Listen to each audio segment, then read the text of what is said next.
Alrighty. Okay, so folks, I'm talking this morning about the pandemic, but not from the perspective of the actual virus.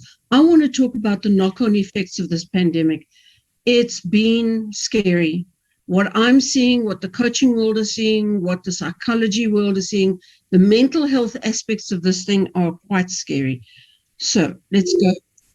All right. So I'm just going to have a quick look at some of the information. We're going to talk a little bit about losses so you can understand those a little better, and then actually how it affects adults. All right. So this is all about putting you in charge of what you need to know around this virus, because there's a lot of overwhelm and people that are scared, and I get that, but it's about understanding, having the information so you can deal with it. All right. So let's look at it first. I'm going to talking a lot about these three words. So I just want to make sure we have a common understanding of them. Trauma. Trauma is an incident or a series of incidents that leaves your life affected or limited in some way. So in some way, something has happened, it has had a lasting effect on you. A loss, when you've got something or someone, and that is now no longer with you. A crisis is an event or a situation which happens in a moment or over a period of time. All right. So grief, on the other hand, is an emotional process. It is a process of detachment and of letting go. So if you've lost something, and it doesn't have to be a death, folks, it could be a retrenchment, a retirement, a loss of a limb, anything like that, where you had something and now it's gone, can trigger a grief process. So think about COVID. The number one thing we've all lost in COVID is our freedom to do what we want, when we want, how we want. And so what has happened, without realizing it, the whole world has gone into grief. We're all in a grief journey. So the whole world is battling with grief. So when you understand that the people that you're talking to are also battling this loss and this grief process, maybe we can all just be a little kinder to each other. I don't know why. Okay. All right. So that's just COVID. The trauma of COVID, the loss of our freedoms equals a grief journey that we're all on to a lesser or greater extent. So I just want to talk to you very briefly about how a trauma is created in our minds, all right? Because a trauma does not happen outside of us. The meaning and the trauma happens inside of us. So what happens is there's something that happens outside, all right? The event happens outside of us. Through our senses, we receive information about this event. And this information, this is purely analogy. It helps me to understand it. So I'm using it to explain to you. This information comes in through a funnel.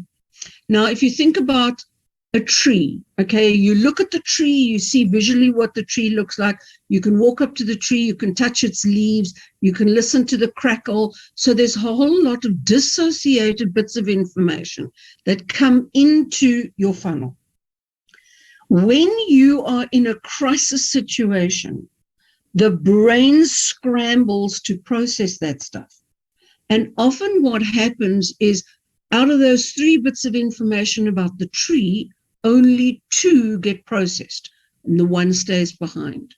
So it's an incomplete processing that happens. So the stuff comes in, it goes into the funnel. From the funnel, it goes into an in-tray. At night, while you're sleeping, the brain takes the stuff from the in-tray, attaches all the meaning to it that it needs to, and then files it as a memory. But if you've got a memory that's got 2 out of its 3 pieces of information, that's an open memory. It's not complete. It's not totally processed. And so what happens is it creates a traumatic environment for you, because that one piece of information has not been completed. So today, all I want to do is I want you to start to think. So the effects of the pandemic is personal and professional lives have been changed. Our relationships have been changed, how we interact with each other, who we talk to, when we go and see them, when we don't go and see them. Most of us are, well, not most of us, but many of us are working differently. Our lives are totally different. We're no longer working the same way. So our relationships and our lives have changed, and the sanctity of our home is no longer our home. We used to leave home and go to work, most of us. Now we leave our bedroom and we go to the dining room. So the sanctity of home is no longer there. It's no longer a refuge for us to run back to and be safe. So workers are dealing with work differently. It requires us to be flexible and adaptable and willing to change at very short notice, because there's some man who climbs on our TV every odd Sunday and he starts telling us what to do, what we can do, what we can't do, etc. So we have to be able to move very quickly. Okay, employers have to now also start managing the mental health and the psychological state of their employees. So the fact and the reality is we are all in this together. There's no question about it. We're all suffering. There's not a person at this point who has not either had COVID or knows somebody in their closest circle that had COVID. When we were in the first phase, we knew somebody who knew somebody who knew somebody who had COVID. The second phase came along, we knew somebody who knew somebody who knew somebody who had COVID. And now we've either had it ourselves or we know somebody in our close circle. So the true effects of COVID are not going to be understood until we're 5 to 10 years out. While we're living in it, we're just in survival mode. We just need to survive through every day. And so while you're in survival mode, you're still trying to work and earn a living and all of the rest of this. And this is what is causing tension. And I will talk about that in a moment. So if you have a look at that list, you can see this COVID is affecting our entire world. 10 years from now, we're looking back at this and saying it was a pivotal point in the history of the globe. So when we look at grief, many people think that grief is a very ordered, structured, directed journey. It's not. Many people, Elizabeth Kubler-Ross in 1969 created this model where you start off in denial. You deny that the things have happened. You then get angry. I mean, how many of us at the beginning of COVID thought that this was a hoax and it wasn't coming our way? Well, until it did. And then we got angry. We got angry with the people in China because they didn't tell us. We got angry with our government. We got angry. We just got angry. And then we started a bargaining process. Yeah, but you know what? If I stay at home, then I'll be safe. If I don't go and do this, and we start this whole bargaining process. And eventually we land up in acceptance. But the truth is that it doesn't move like that. Today, you're in denial. In 5 seconds flat, you're angry, and then you're back in denial. So it's a mess. Grief is a messy journey that you have to get through. With floods and riots and things like that, we see the devastation. Many of you would have seen on social media and on television the recent riots. We saw the pictures, we saw the burning, we saw the idiot trying to put a TV into his car. The problem is with COVID, we don't see the trauma. The worst part of COVID, I have been told from people who've been on a COVID roller coaster, is not the actual physical sickness of COVID. It's the understanding that I'm so sick that I may not wake up tomorrow morning and there's not a bed for me in hospital. So nobody can look after me. I'm on my own. I've got to do this thing by myself. COVID, the trauma of COVID is not visible. So we land up in a bit of a situation where there's a dilemma. You want to prioritize yourself, but at the same time, you've got to prioritize the collective, the community. So is it a me versus the community, or is it a me and the community? And in some cases, it's going to be me versus the community, and I'll make decisions that way. Other times, it's me and the community, and I can make decisions that way. Okay, so I want to talk just a little bit more about losses quickly. I'm sorry, I'm moving fast. Happy to answer some questions later. You get small losses and significant losses. Losses are not all the same. So small losses might seem inconsequential. At lockdown 1, we weren't allowed to go for haircuts. You can't go and buy alcohol. Now this weekend until Monday again, we're now Friday, so you can't buy alcohol. Tough if you miss the bottle store. But then there are also the painful losses, where there's loss of life. In addition to that, there's a combination of actual and perceived losses. So an actual loss will be the physical loss of something, your home, your job, you've lost somebody who's close to you, but there's a perceived loss of security, freedom, safety, and health. And one of the biggest issues around COVID is the loss of health security, health safety. And this is causing emotional, mental health issues amongst folks. When you are in a grief situation, there is what we call a primary loss and the secondary loss. And I want to go through this with you so that you understand, because COVID is creating massive secondary losses, which is creating a pressure on our mental health situation. So a primary loss would be the loss of the dad, typical, let's say stereotypical home, mom, dad, 2 kids. Dad works, mom's a housewife. Now all of a sudden dad gets COVID and he passes away. Now what happens? Mom's left at home, and besides having lost her husband and her support, the income is gone, the car is gone, the house is under threat. How do the kids get to school? How does she pay the school fees? How do they survive? And it's those secondary losses that affect you longer and more dramatically than the primary losses. So you get symbol losses. So where there's, in previously, you would have a person who would pass away, and then a long time later, and another family member would pass away. In the current situation we're in, Michelle and I've got a colleague who had 10 losses in 1 week due to COVID. 10 people died. How do you process that? I have no idea how you process that. How do you get through that? Please also understand that your loss and my loss can never be the same. Everybody processes loss differently. So please don't expect somebody else to be processing COVID the way you do. Allow them the grace and gratitude to do it their way, because it's different for them, and just be kind to them and let them, no judgment zone, please, around COVID if you can. Okay, so let's have a look now just to how does all of this affect us as adults?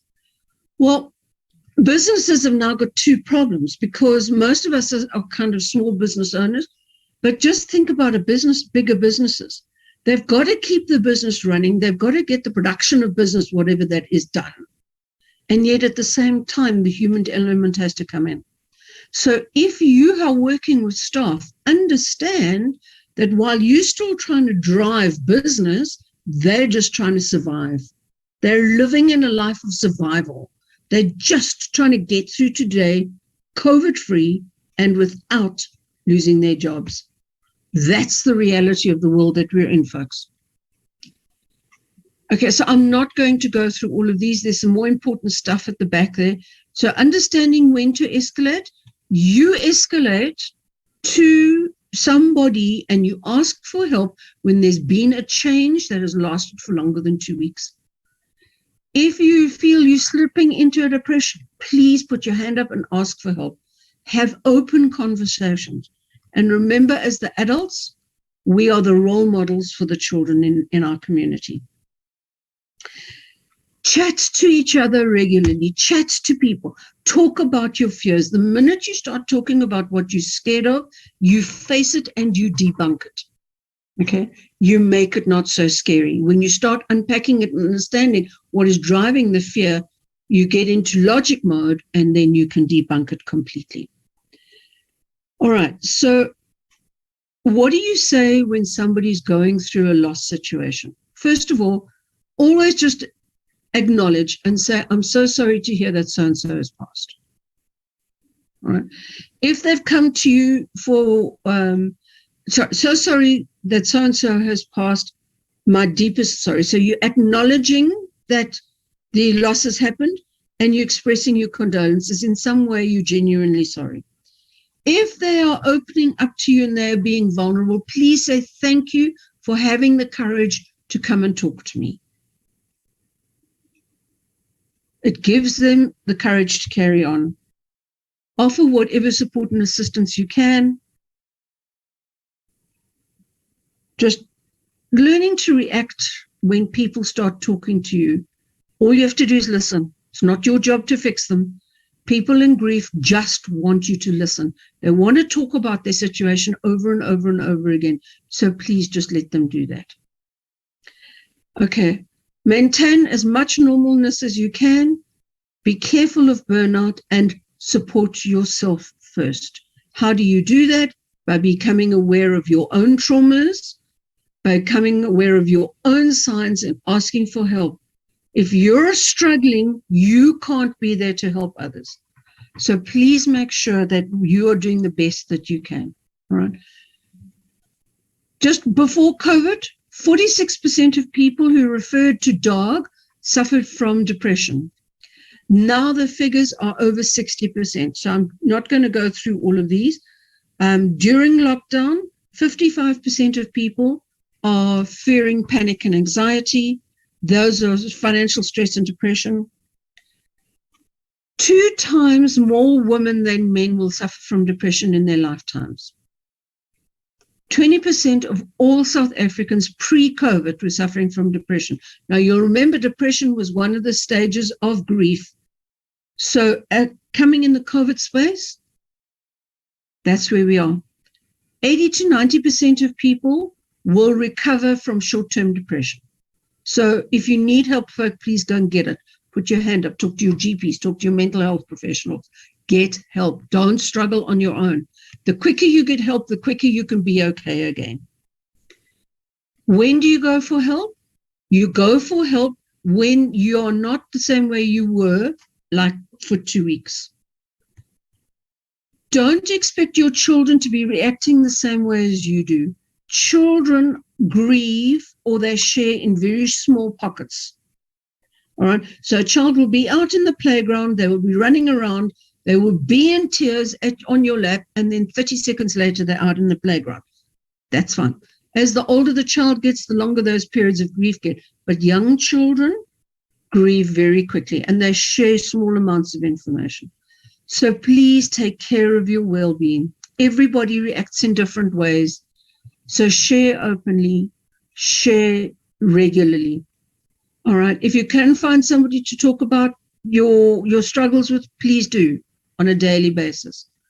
For those of you that are struggling, start a gratitude practice. Every day, focus the brain on what you're thankful for.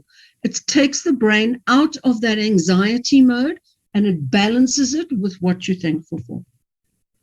So in conclusion, be kind to yourself. Manage your own expectations of what you expect out of yourself at this time. Check in regularly with others. Okay, so you don't have a wellness program. Create an environment where adults and children are encouraged to talk freely. Familiarize yourself with your own warning signs. Express concerns to friends, people that you see are struggling. Have a courageous conversation. I notice you're struggling. How can I help? Please don't try and be a hero at this time. We don't need heroes. Understand that at this time, it's okay to not be okay for a short while. If you're not okay for an extended length of time, please don't be a hero. Get help. The faster you get help, the faster you will be okay again. That's me. Thanks, Louise. Wow, Leslie, that was powerful. Thank you so much. I think